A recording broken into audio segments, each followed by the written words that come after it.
maamulka Puntland ayaa waxa uu ka warbixiyay khasaaraha burburka guryaha iyo gaadiidka badda ee ka dhashay duufaankii ku dhuftay xeebaha bari ee Somaliland xeebaha bari ee Puntland weeyaan.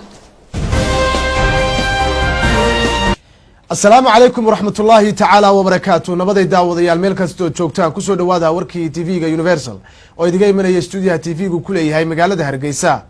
warkan waxa si wada jir maxay tahay farka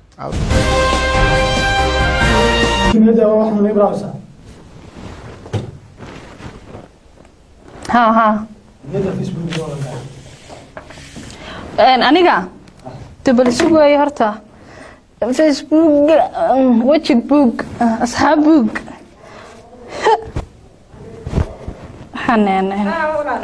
شكيرة عجيبة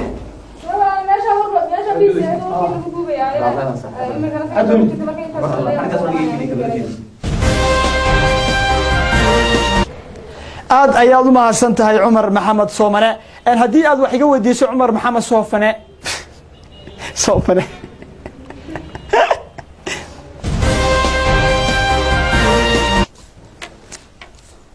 مر هدان وقلدو way badhama taarto magaca ilaah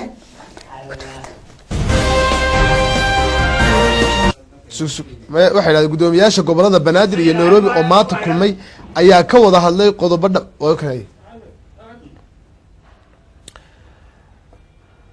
gudoomiyaha gobolka Banaadir ee magaalada Muqdisho iyo waliba gudoomiyaha gobolkaasi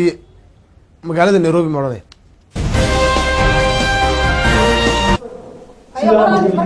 tufaanada dhacayo badda dhumucda weyniyo idin cunee dhurwaayadu qoxoonti waad ka dharagteen quursi waad ka dharagteen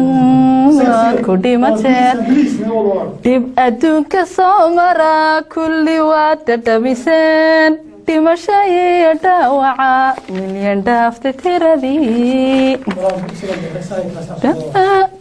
ولا هاي وركان كاد يارسنا سوق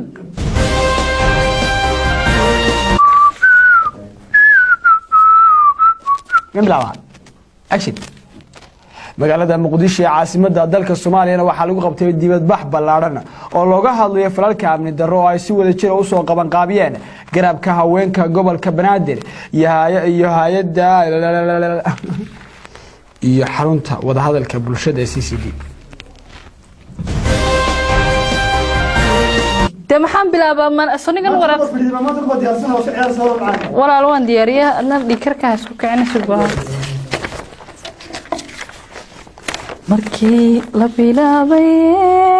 Puntland la saasayba taariikhdu ku beeganto dhamaanteen soo baxay maxaan ku ciyaarinaa warkaan ka diyaarsanay sug hees waa akhriisa maxawala